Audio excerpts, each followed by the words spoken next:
Hi everybody, it's Amalia and I'm here today to introduce you to the brand new set of colors from VersaFine Clair. There are 12 brand new gorgeous colors, and I'll start with the colors from the bottom right. The first one is Portabello, which is a lovely perfectly brown mushroom brown. Sand Dune, which is a light tan. Bali blue, which is a beautiful turquoise color. Arctic, which is an icy blue color. There's Strawberry, which is a gorgeous strawberry red.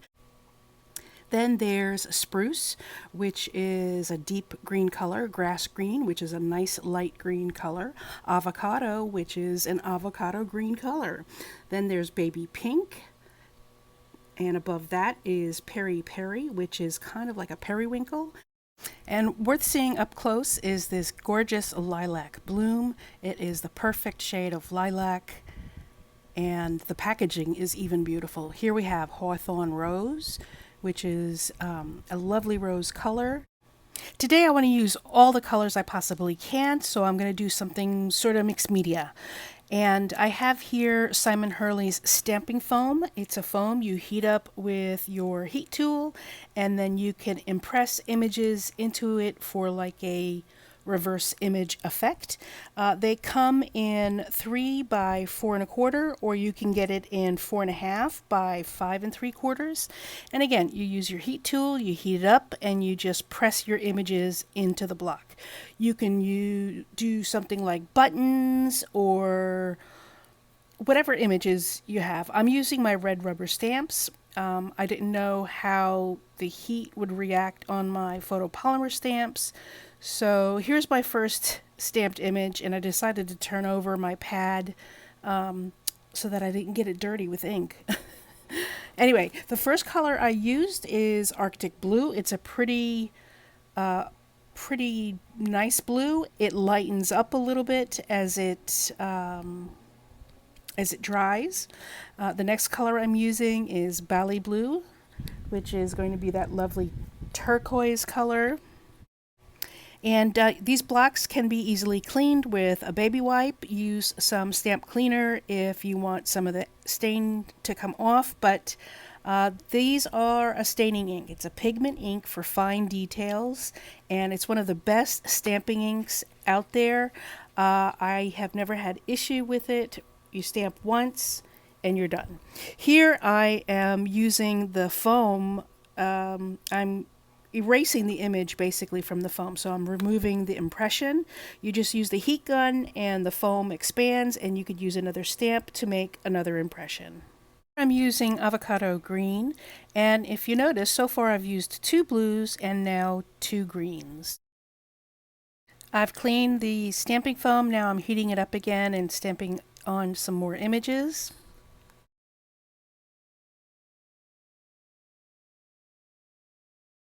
Next, I'm going into the lilac bloom, and I'm getting ink all over that stamp foam.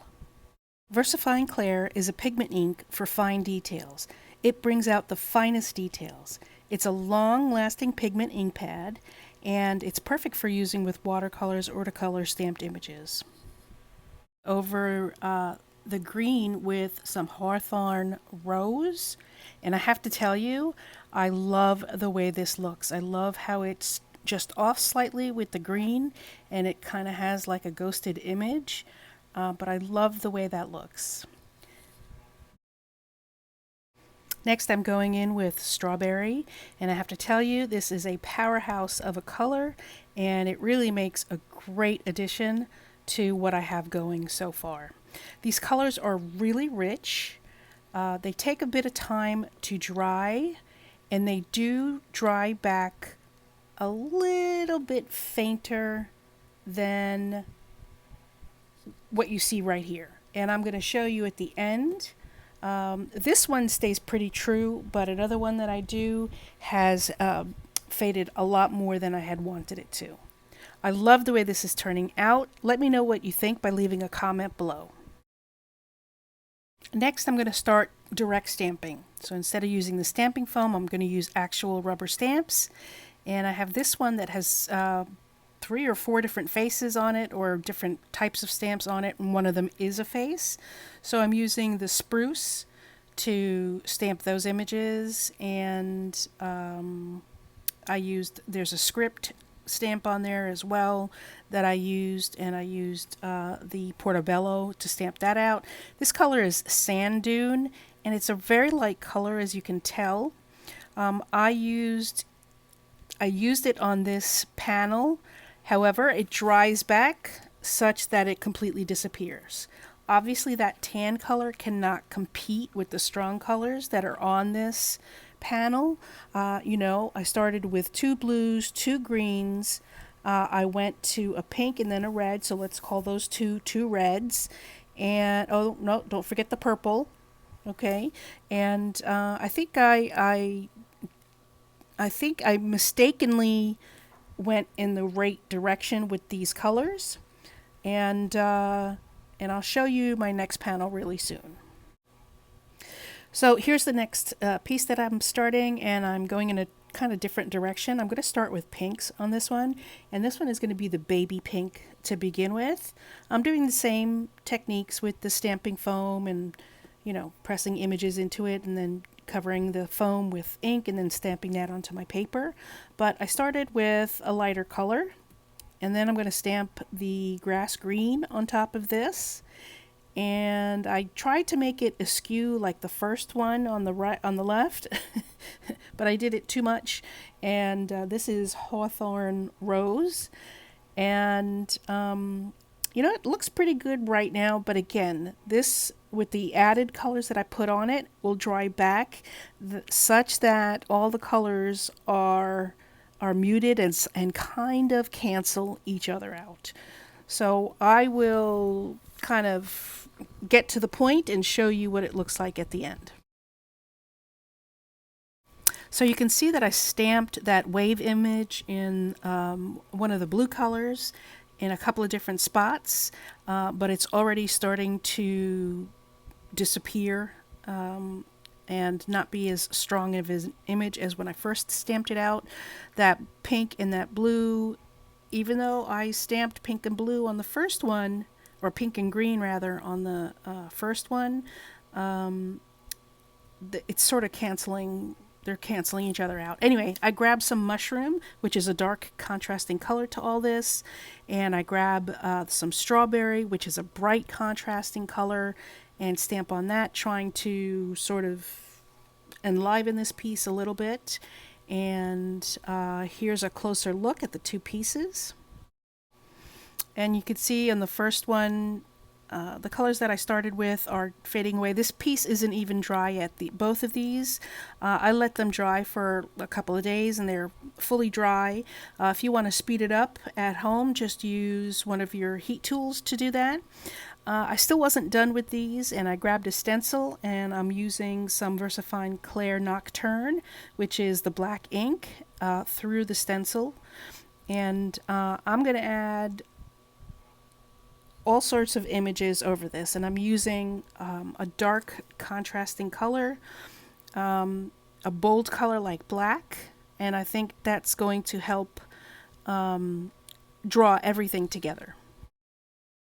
Here's what I have so far, but I'm not done yet. I'm going to add so much more. On the second piece, I started with white acrylic paint, and I love the way it looks. My pieces have gone under a transformation. I stamped some brown leaves. I stamped, or rather I used the stencil with some brown and with the white acrylic. I did that on both pieces, but it's still not enough, and I am not finished. It needs something else, and I decided what it needed was a bright pop of color. I grabbed my Ultimate Pigment ink refill in Canary, and I started pouncing it through that stencil. Well, I think that bright pop of Canary is the perfect addition. It's not on the second piece, but I will show you my process to make the finished product, and you'll see that that has the pops of yellow. So I took my larger piece, and you can see those pops of canary right on there, and I am going to make some ATCs and a bookmark with these. An ATC is an artist trading card.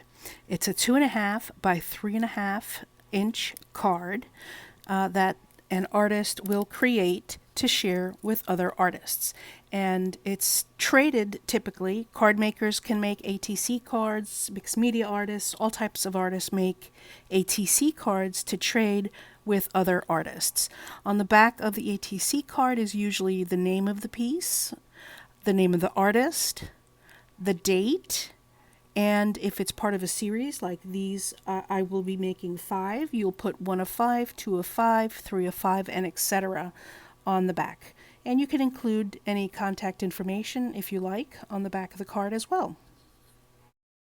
I was able to get 4 ATCs out of the first panel. This second panel is going to yield me another ATC, and I'm cutting it down right here.